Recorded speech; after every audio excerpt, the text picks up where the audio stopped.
Mom spent months searching for my brother. Then she sealed the doors.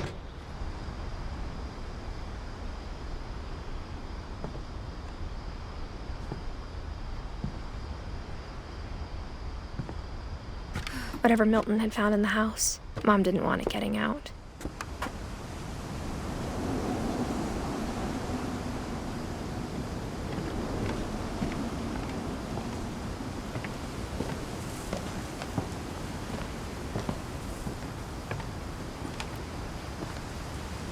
Mom definitely blamed Edie, but I think Louis blamed himself.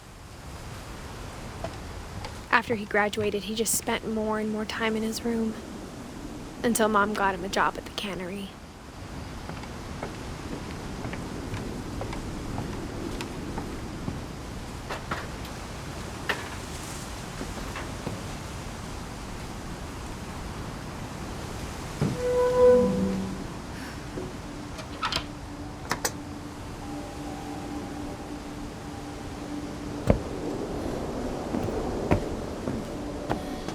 Louis's room smelled very, very familiar. That part of him lived on.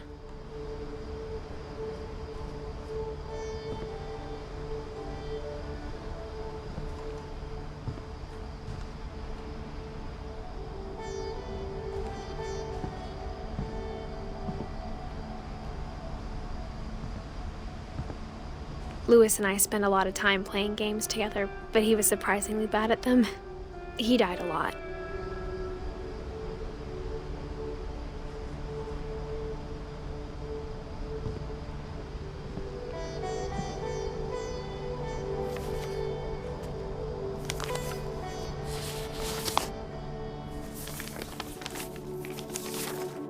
Dear Mrs. Finch, as Louis's psychiatrist, I can understand your desire for an explanation.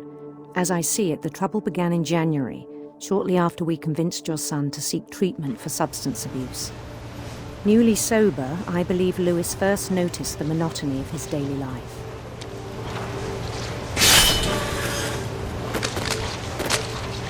He kept working at the cannery, but he withdrew part of himself. In our sessions, I saw the same behavior. His mind began to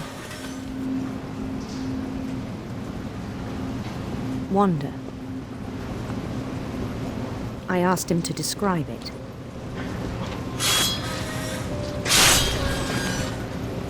He said he started small, imagining a labyrinth. He'd feel his way about. Then something moved. Bats. And toads.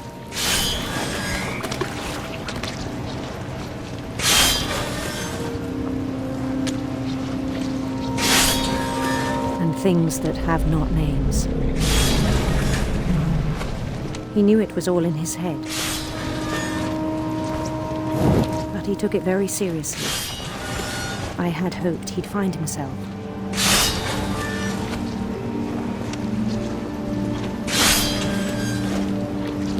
But he found something more.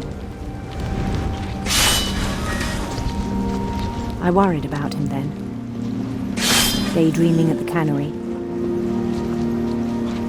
I spoke with his boss,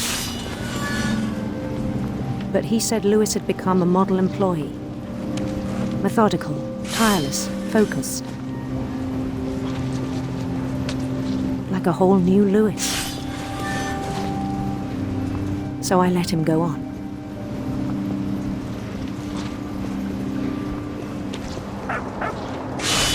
I even encouraged him. It seemed very promising at first. He told me he'd made a new friend.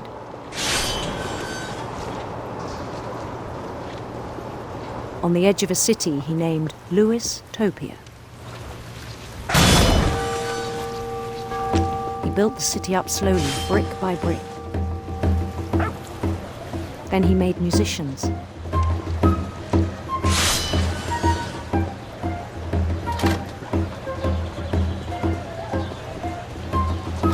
And songs for them to play. talked about starting a band. And he was always humming something. Every day his imagination grew stronger.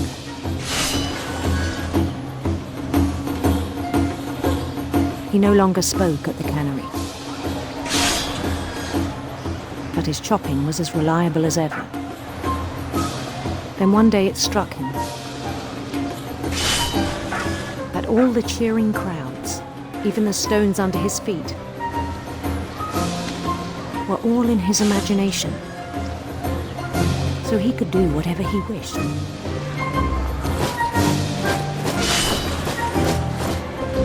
He held an election for mayor,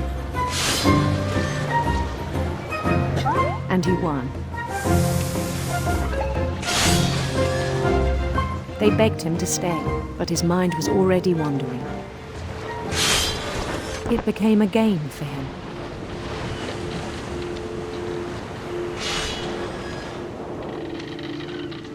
He'd conquer a city, then immediately push on. New Louisville.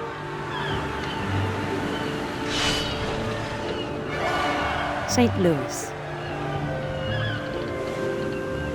He started drifting away from our reality.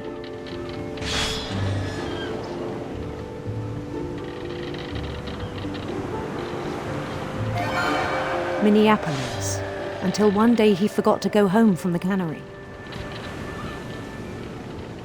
Even as his mother pleaded with him, part of Louis kept sailing on.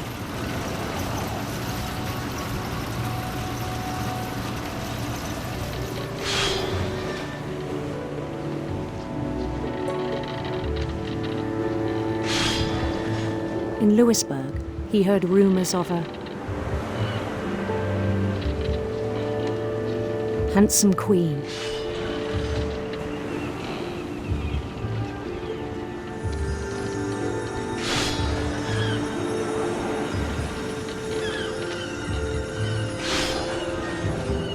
The queen was on her own quest for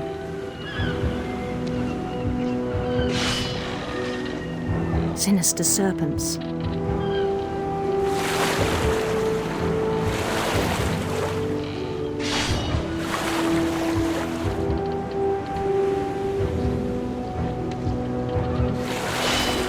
He followed the sound of her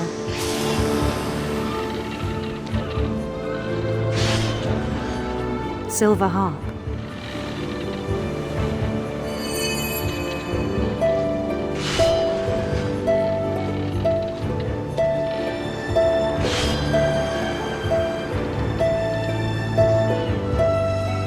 His chase led him to a golden palace east of the sun and west of the moon.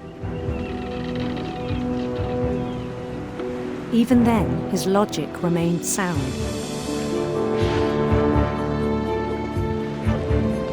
He knew the world was all in his imagination.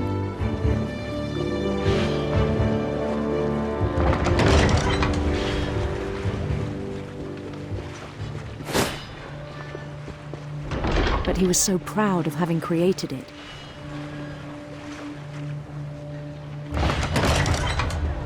In his own eyes, he'd become something greater than a king.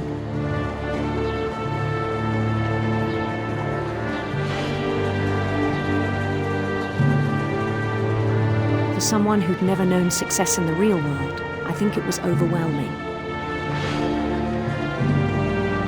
And then it struck him that the real Louis was not the one chopping salmon, but the one climbing the steps of a golden palace.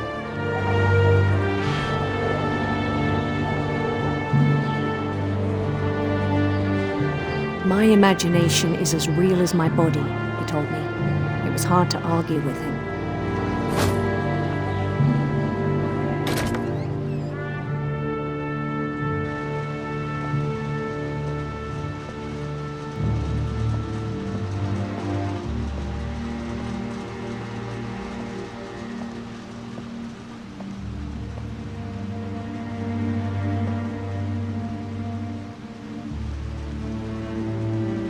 Began to forget the world we know.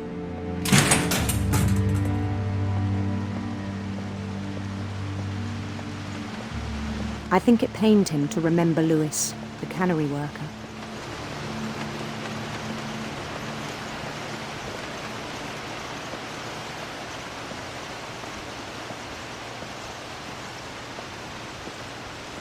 He began to despise the man with a royal contempt.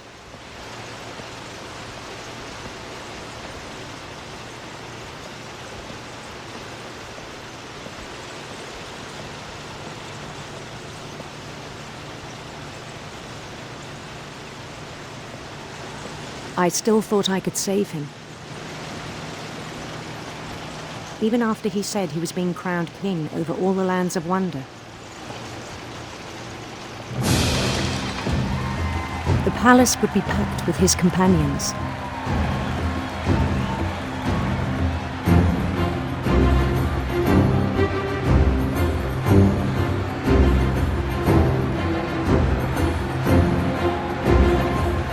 Including the wise Calico who'd insisted on inviting him.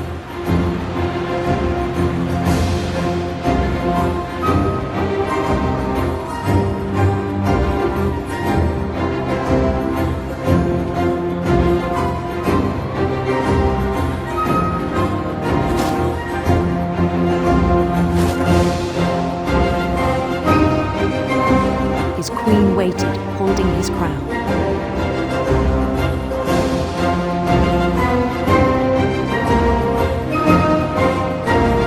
There was only one thing left to do.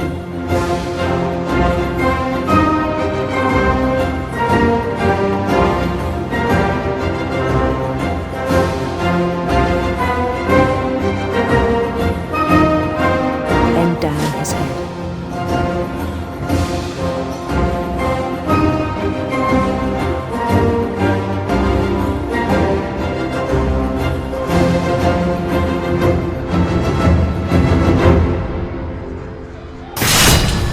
Rest I think you know.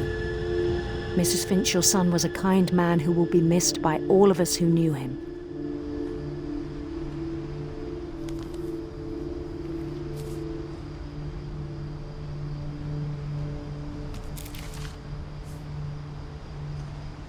My brother was really cool. I wish you could have met him.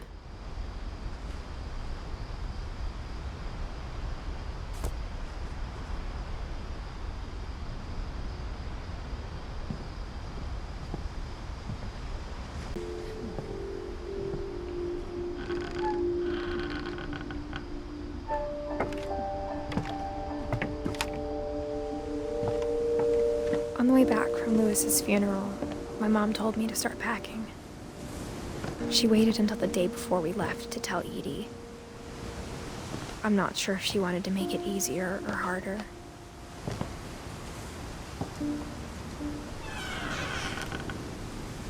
I wish we'd stayed. But I understand why we left.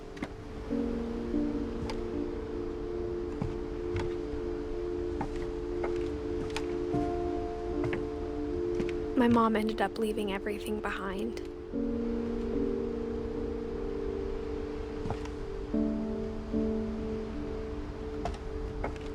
What happened that night had been coming for a long time. Maybe it should have come sooner.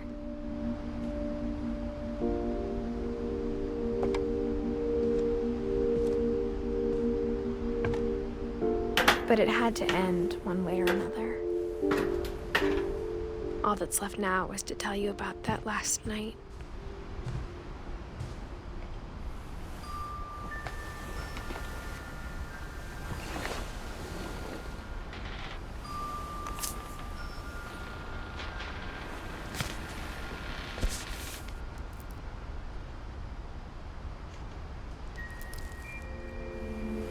That whole last day, Edie just watched us pack and didn't say a word. Until supper, when she raised her glass and said, "To our final night together, and all our final nights apart." Grandma, you know what I said about alcohol.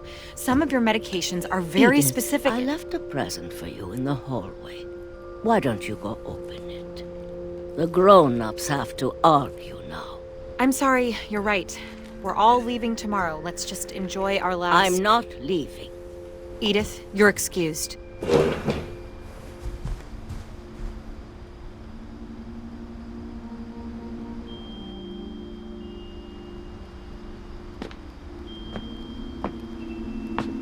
The power had been shut off that morning, but Edie always had plenty of candles. When my mom sealed the library, I don't think she knew about the other entrance. Or that Edie had a key to it.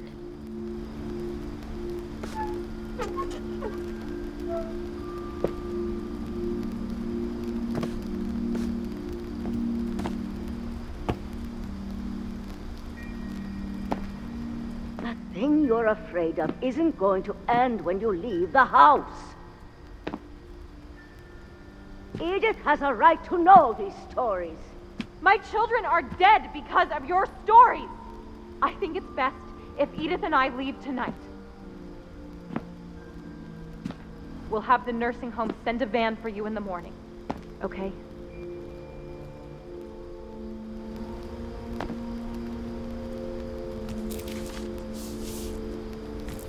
Dear Edith, there's so many stories I wish I could tell you, but there's only time for one. This is about what happened on the night you were born. That night, the tide went way, way out.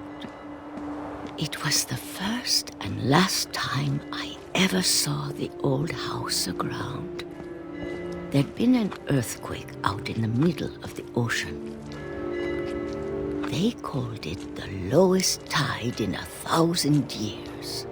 God, it smelled awful. You know, I've seen that house every day of my life. But I never thought I'd go back to it. When the fog rolled in, I lost my way.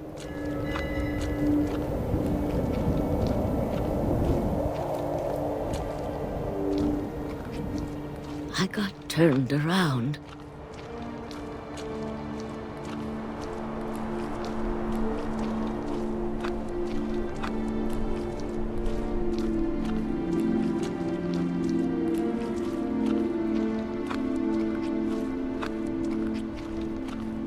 For a while, I wandered. I started seeing things.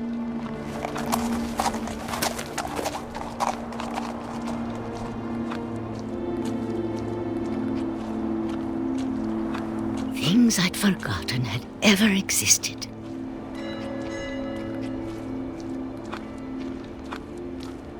But when I saw them, they felt like old friends. That night, a lot of things came back to me. Or maybe I came back to them.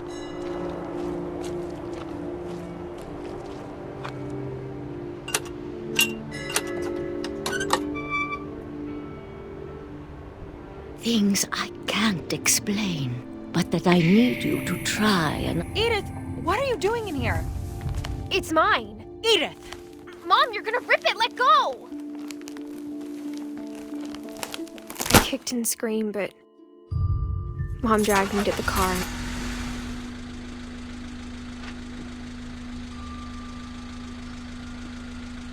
I never saw Great-Grandma Edie again. The next morning, the van came to pick her up, but she was already gone. After that, we moved around a lot.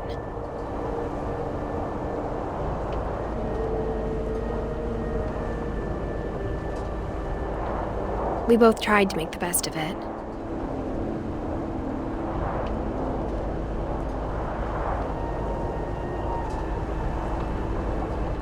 A few years went by.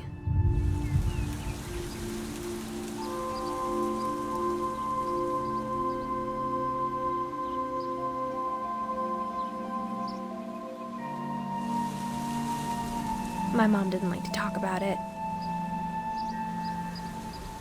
but she started getting sick a lot.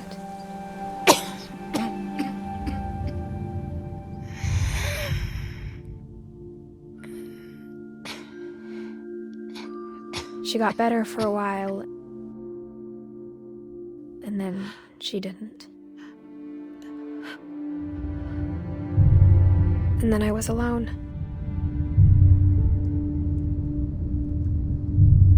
The last Finch left alive.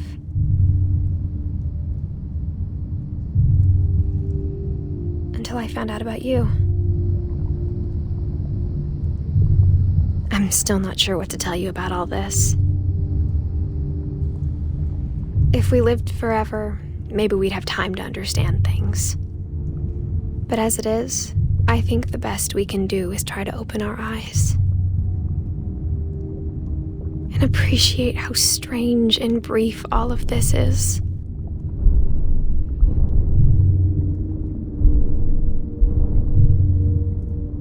This journal was supposed to be for you. But now I hope you'll never see it. I just want to meet you and tell you all these stories myself. But I guess if you're reading this now, things didn't work out that way.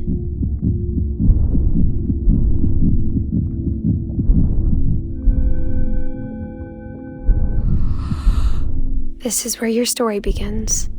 I'm sorry I won't be there to see it. It's a lot to ask, but I don't want you to be sad that I'm gone. I want you to be amazed that any of us ever had a chance to be here at all.